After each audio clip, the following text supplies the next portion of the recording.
Hello, this is Jacqueline Abernathy, and I'm here to present at the 2018 NASPA conference, When Heroes Moonlight as Graduate Students. This was a program evaluation I did into how well we at the Tarleton State Masters of Public Administration program served our students that responded to the Hurricane Harvey disaster at the beginning of the fall semester of last year. And it has evolved into a study that I'm proud to share with you today. So let me give you a little bit of background. Our Masters of Public Administration program at Tarleton State is in its third year. We are now up to around 100 students, beginning with just 15 students back in 2015, the fall semester of 2015.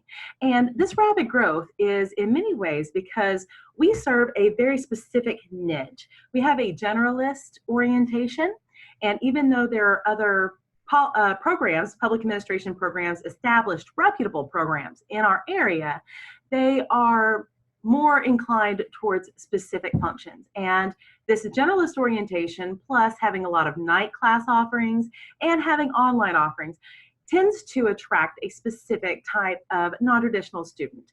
And my thought was, as a program evaluator in my career before I became an academic, I just intuitively always evaluate my own performance. And if we acknowledge that we teach a student demographic that's specific, then we need to recognize that this specific demographic may have specific needs. And knowing that so many of my students were first responders with the Hurricane Harvey disaster, I decided to evaluate if those specific needs were being met, so we could implement the knowledge that we acquired from the evaluation. And this kind of evolved from quality control into scholarship, because I'm trying to make that transition from just an academic to a scholar. And so here I'd like to share with you some of the lessons that I think could benefit our fellow faculty in schools of public affairs and administration. So my goal was to ascertain what interventions we used, what worked, what didn't work, how we can increase that usage. This was a qualitative analysis, which is a departure from me. I'm normally a quantitative person. And it looked at 5 student experiences in 9 unique classes with 6 distinct faculty. Our population that I counted was 5. And when you do a program evaluation, you're not looking for a sample, you're looking for the entire population. You want to know how you did with everyone.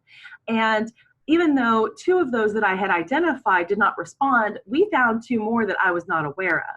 And our primary unit of analysis was the class experience and the outcome in class. And then I also looked at students as cases to compare variables that were inherent in the class, because classes can be different based on content, based on professor. So we can hold constant that maybe we have a different class with the same professor, we can maybe ascertain how the outcome differed by the professor. And my theory is that outcome is just as much a function of the intervention as it is the process. And we all know with program evaluation that you have to do an implementation analysis in order to see what parts of the implementation were critical and what parts were not so critical, and maybe how the intervention was effective, it just wasn't implemented correctly.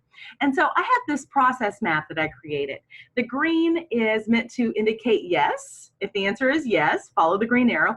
The red arrows are meant to indicate no. So look at it as kind of a flow chart.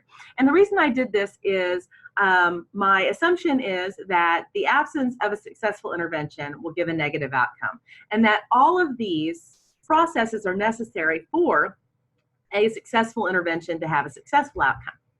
And I wanted to map this so I knew precisely where perhaps the process broke down in cases where it may have broken down. Here is the big takeaway. Here's the big goal of my study. I don't want these students' public service to do them an unjust disservice with their academics. You know, no good deed goes unpunished. For the good deed of public service, responding to Hurricane Harvey to not be punished, the big picture was, is your grade the same as it would have been if you never had to respond to Hurricane Harvey? And my goal is for the answer to be yes, when you include all the accommodations, that my class grade was exactly the same. That's what I wanted here. If they were a little better off because of accommodations, that's not a bad thing. My goal was that they not be worse off. And some of my assumptions held. Common characteristics of students: they are mature. The age range was 31 at youngest to 54. Our respondents were exclusively law enforcement, predominantly sergeants, very high ranking, with a median of 12 years of service, up to 18 years of service. The most common duty was security detail, although we had some people dealing with evacuations. And the length of absence for most was 2 weeks, but one was gone up to 3 months. So looking at the overall results, a check mark indicates that the item was present, and X that it was not present. And we have 2 out of the 9 classes that had a negative outcome. And one thing that we noticed is accommodations, the intervention, was 100% successful when it was applied, but it was only successful in 7 out of 9, or 77% of cases. Now let's talk about what I mean by accommodations.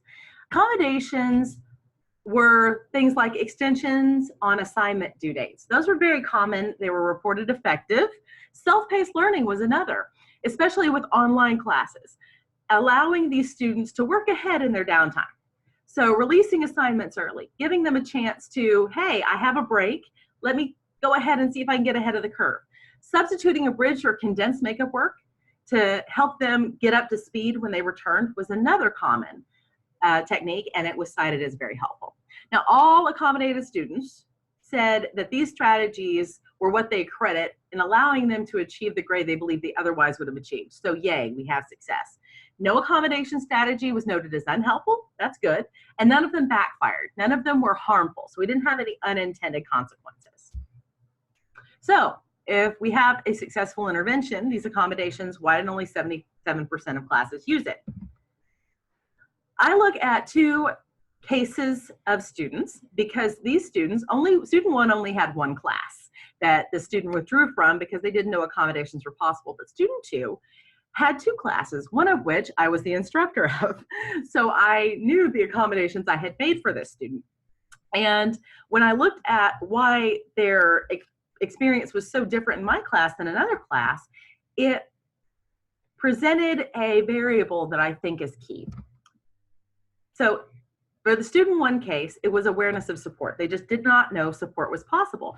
And this student had an instructor that already made accommodations for another student in another class. So we see there that if the instructor knows about the student needs, the instructor is willing and able to make accommodations. The second is a case of initiative. Was the instructor aware of the need before the problem arose in order to take the initiative? And did the student take the initiative? And we note here with different instructors, I'm being instructor 2, I was the one that took the initiative. Accommodations were not requested of me. I made it very clear I would make them. And for that same student with another instructor, it was a different scenario. So the key points that I found for problems is that awareness and initiative. Lack of awareness, lack of initiative. And if the faculty had made the students aware of support beforehand with student 1 or during with student 2, we could have avoided potentially both negative outcomes. For student 2, student initiative to ask faculty for help may have changed the outcome, but lack of faculty initiative was key because we knew it changed the outcome in at least one scenario. In short, absence of awareness and absence of initiative on behalf of both faculty and student that were identified as problem points. When we map those problem points, we see that in cases of student 1 and student 2, the faculty missed their opportunity before the student had the opportunity to miss that chance. And this means to me that even though, yeah, these are graduate students and the onus should be on them to let us know they need help, because if we don't know they need help, we can't help them. However, there are 2 players involved here. There's faculty and students, and only 1/2 of those players can faculty directly control, and that is us. And our influence can preemptively fix awareness and initiative problems for students. So I feel like the lesson for us is that we can raise awareness by taking the initiative.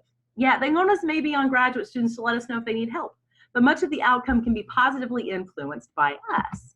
And so that is the big takeaway for today. If your goal is a good outcome for students, forget the onus. Forget who the onus is on. Make it known in advance that faculty are here to help students in public service. Make it known again when disaster strikes. I sent out an email because I had students that were online learners. It wasn't just because I had some that might potentially be first responders, but some that might potentially not have access to their books or not have access to power for their online class. So make it known again when disaster strikes, because you don't know who you have where that might need help. So problems might not be completely unavoidable, but I believe this study does show that they can be mitigated to the extent that the power lies with us. Thank you so much for the opportunity to present today, and I am ready to answer any questions you may have.